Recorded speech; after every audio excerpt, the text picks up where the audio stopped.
નમસ્કાર મિત્રો, સ્વાગત છે તમારું આજના એક નવા વિડીયો પર। ડિજિટલ ગુજરાત સ્કોલરશિપ માટે જે છે તે SSOID બનાવી જે છે તે હવે ફરજિયાત છે। તમારે ડિજિટલ ગુજરાત પોર્ટલ ઉપર લોગિન કરવું હોય કે સ્કોલરશિપનું ફોર્મ ભરવું હોય અથવા બીજી કોઈ પણ સહાય લેવી હોય તો ચોક્કસપણે તમારી જોડે SSOID હોવી જરૂરિયાત છે।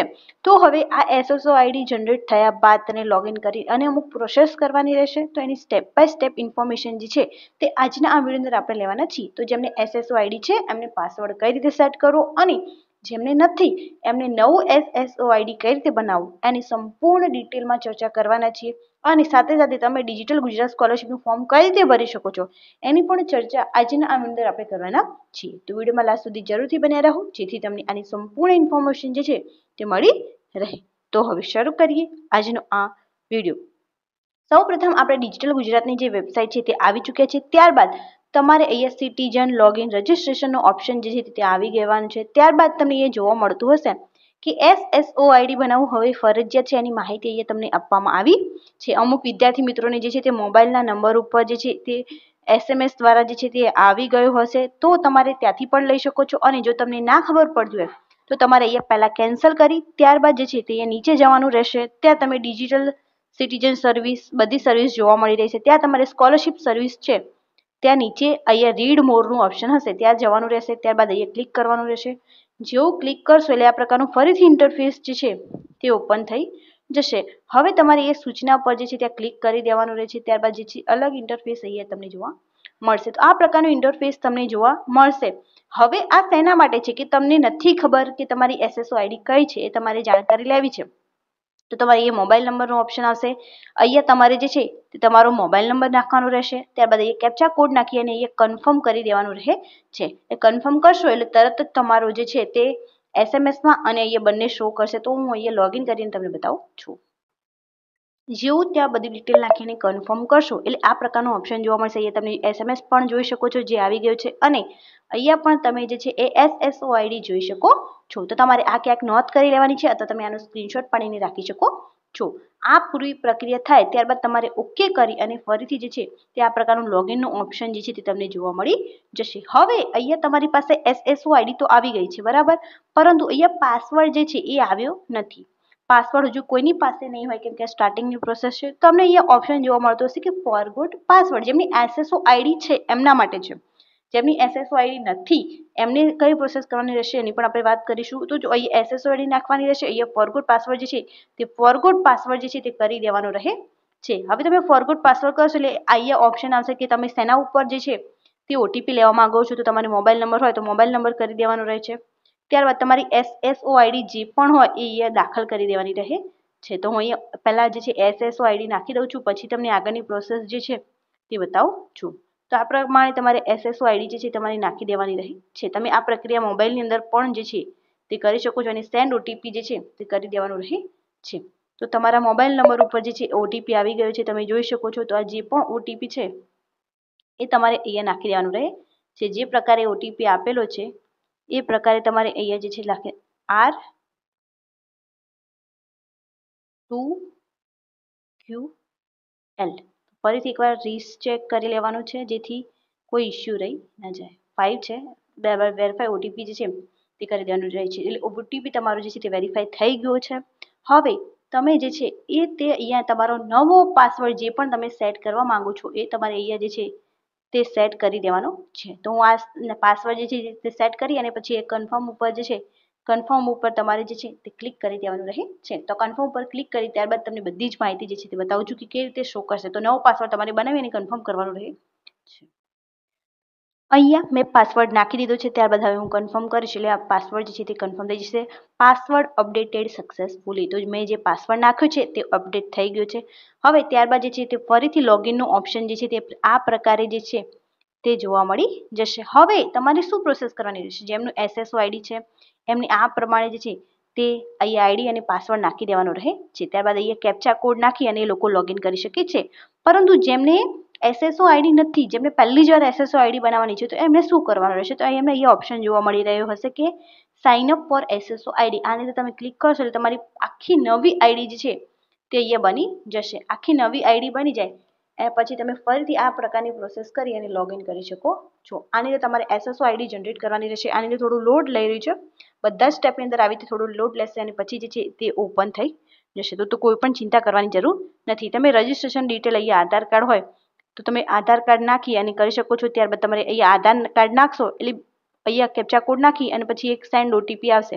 તો જે સેન્ડ OTP છે ત્યાં નાખશો એટલે અહીંયા OTP નાખી દેશો એટલે બધી જ ડિટેલ જે છે અહીંયા આપોઆપ જે આવી જશે. તમારે કોઈ જ પ્રોસેસ કરવાની રહેશે નહીં. ત્યારબાદ ખાલી તમારે અહીંયા મોબાઈલ નંબર ઉપર નાખવાનો રહેશે, ત્યાં સેન્ડ OTP કરવાનો રહેશે.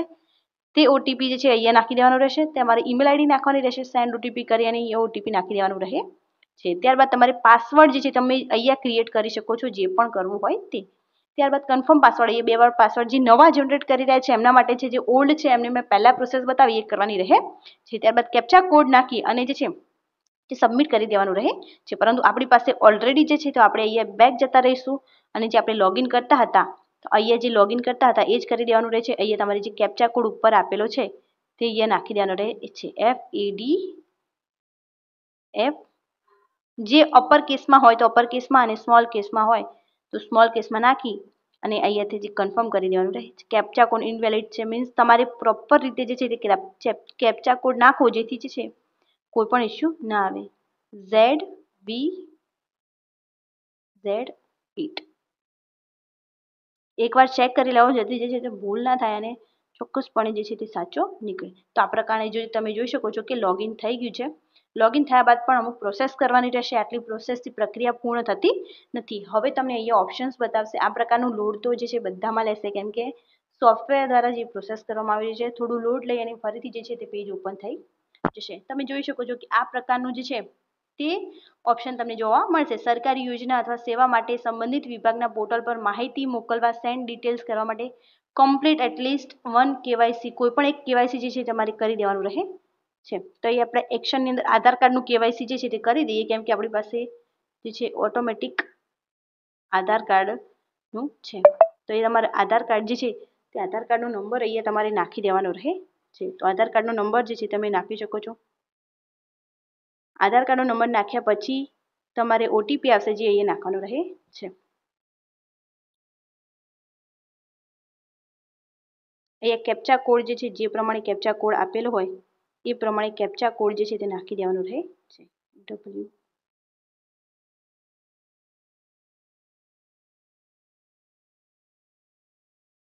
ત્યારબાદ સેન્ડ OTP છે. કેપ્ચા કોડ ધ્યાનથી નાખો કેમ કે કેપ્ચા કોડની અંદર સ્મોલ ને લાર્જ એ પ્રમાણે હોય છે જેના કારણે જે છે મોસ્ટલી અમુકને ખોટા પણ પડે છે. જેથી આ એકદમ ધ્યાનથી નાખો જેથી પ્રોસેસ એકદમ જે છે તે ઇઝી બની જાય. સેન્ડ OTP કરશો એટલે ફરીથી OTP સેન્ડ સક્સેસફુલી આવો ઓપ્શન જે છે તે મળી જશે. ત્યારબાદ તમારે જે પણ OTP આવે અહીંયા નાખી દેવાનો રહે.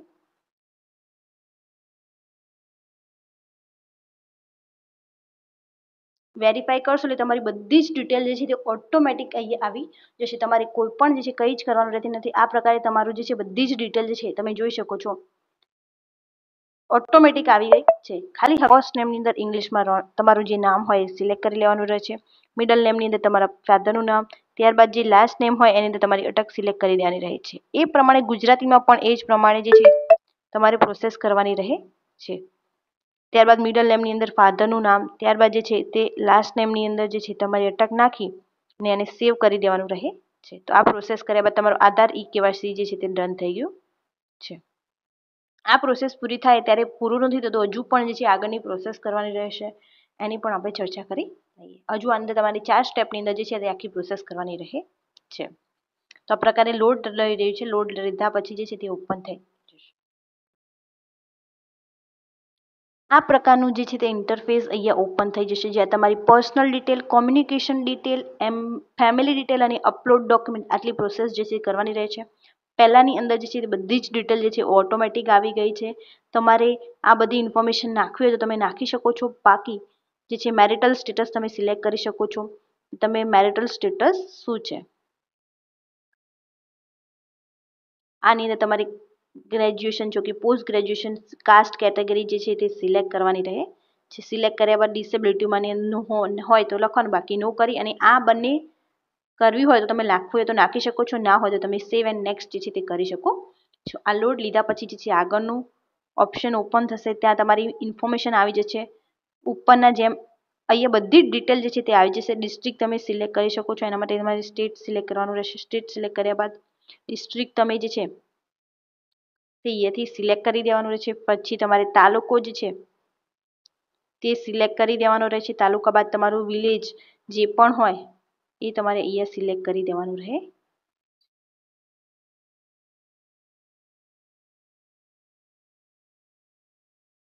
અહીંયા તમારે જો ના આવે તો તમે ચેન્જીસ પણ કરી શકો છો. કેમ કે તમારો ઓલ્ડ જિલ્લો હોય તો એમાં જ તમારા ગામનું નામ બોલતું હોય તો તમે એ પ્રમાણે પણ જે છે તે કરી શકો છો. જેમ કે તમે જોઈ શકો છો પહેલા અમારે અમદાવાદમાં હતું પરંતુ હવે મહેસાણામાં છે. પરંતુ હજુ પણ એ ગામ જે છે તે અમદાવાદની અંદર જ બોલે છે. ત્યારબાદ તમે અહીંયા જે છે તમારો ઓટીપી જે છે એ અહીંયા નાખી શકો છો. ઓટીપી આની અંદર જે છે તમારો પિનકોડ નંબર જે પણ હોય એ તમારે અહીંયા નાખી દેવાનો રહે છે. પિનકોડ નંબર નાખ્યા પછી જે છે તમારે સેમ એજ કોરસ્પોન્ડન્સ કરી અને જવા દેવાનું છે. કેમ કે આ તમારું એડ્રેસ બંને સેમ જ હોય તો એની અંદર આવી રીતે પણ તમે કરી શકો છો. ત્યારબાદ ફેમિલી ડિટેલની અંદર તમારે અહીંયા રેશન કાર્ડની ડિટેલ નાખવાની રહેશે. જેવી રેશન કાર્ડની ડિટેલ નાખશો એટલે તમારું જે છે બધી જ ડિટેલ ઓટોમેટિક જે છે તે અહીંયા આવી જશે.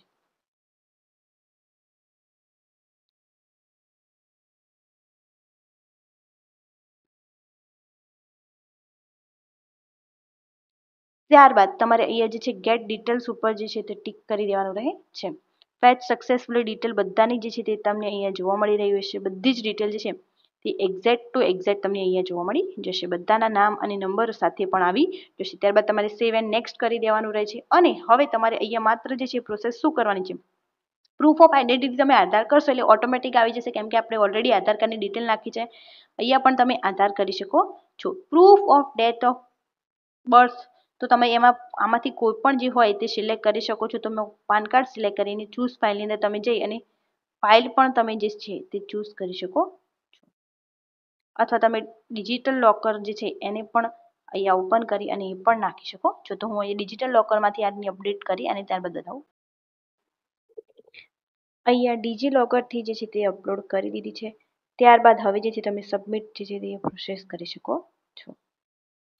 સબમિટ જેવું થઈ જશે એવું તમારી બધી ડિટેલ જે છે થઈ જશે. ત્યારબાદ તમારે ફક્ત ને ફક્ત અંદર જે છે તે લોગિન કરવાનું રહે છે. આ પ્રકારે લોડિંગ જે છે આ લાસ્ટ સુધીમાં લેવાનું છે. કેમ કે બધી જ પ્રોસેસ અંદર આ પ્રમાણે લે છે. ત્યારબાદ આવું ઓપન આવી જશે કે ડેટા સક્સેસફુલી ફેચ્ડ.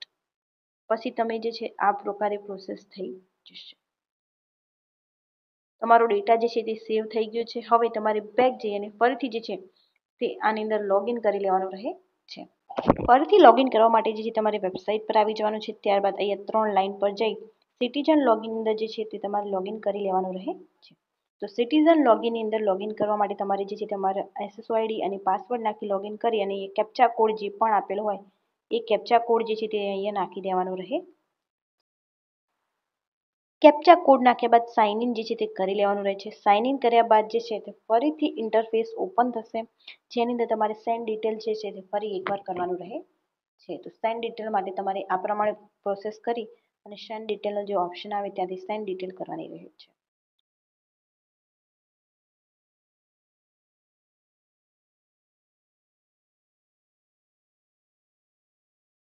લોડ દીધા બાદ જ જે તે સેન્ડ ડિટેલનો ઓપ્શન આવશે અને ત્યારબાદ જે છે હવે ટૂંક જ પ્રોસેસ રહી છે. એ પ્રોસેસ પૂર્ણ થાય એવું તમારું જે છે તે લોગિન થઈ જશે અને તમે સ્કોલરશિપનું ફોર્મ જે છે તે ભરી શકો છો અથવા તમારું સ્ટેટસ જે પણ હોય તે જોઈ શકશો. તો આ પ્રમાણે જે છે તે આવી જશે. ફરીથી તો તમારે સેન્ડ ડિટેલ ફરીથી કરી દેવાની રહેશે. કન્ફર્મ યસ સેન્ડ ડિટેલ ફરીથી કરશો એટલે જે છે તમારું આ પ્રમાણે ફરીથી ઇન્ટરફેસ જે છે તે ઓપન થશે. જ્યાં તમને ફક્ત એક ઓટીપી નાખવાનો રહે.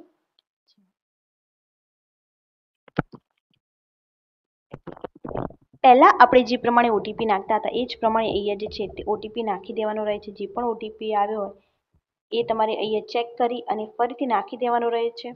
એ ઓટીપી નાખ્યા બાદ જે છે તમારે આને કન્ફર્મ કરી દેવાનું રહે છે. જેવું કન્ફર્મ કરશો એટલે તમારું પોર્ટલ ઓપન થઈ જશે. જે પહેલા હતું એનું એ જ પોર્ટલ છે. એ તમે સર્વિસીસની અંદર જઈ સ્કોલરશિપનું ઓપ્શન જોઈ શકો છો. ત્યાંથી તમે પહેલા જે રીતે ભરતા હતા એ જ રીતે ફોર્મ ભરવાનું છે. માત્ર અહીંયા સિટીઝન સર્વિસ છે, ત્યારબાદ સ્કોલરશિપ છે, પીપા સર્વિસ છે, એની ઉપર જે છે તે એડ કરી દેવામાં આવી છે એસએસઓ પ્રોફાઇલ. તમારે એસએસઓ પ્રોફાઇલ જે છે ત્યાં જઈને તમારે કોઈ પણ અપડેટ કરવું હોય તો તમે કરી શકો છો. સ્કોલરશિપનું ફોર્મ સેમ જ રીતે ભરવાનું છે, પરંતુ જે લોગિન છે જે કરવાનું છે એની પ્રક્રિયાની અંદર ચેન્જીસ કરવામાં આવ્યા છે. તો આ વિડીયોને વધુથી વધુ વિદ્યાર્થી મિત્રો સુધી શેર કરી દો, જેથી એમને પણ આની માહિતી મળી રહે અને એ પણ સ્કોલરશિપનું ફોર્મ ભરવાનું, સ્ટેટસ જોવાનું અને નેક્સ્ટ એની સ્કોલરશિપ મેળવવાનું રહી ના જાય. Thank you so much for watching.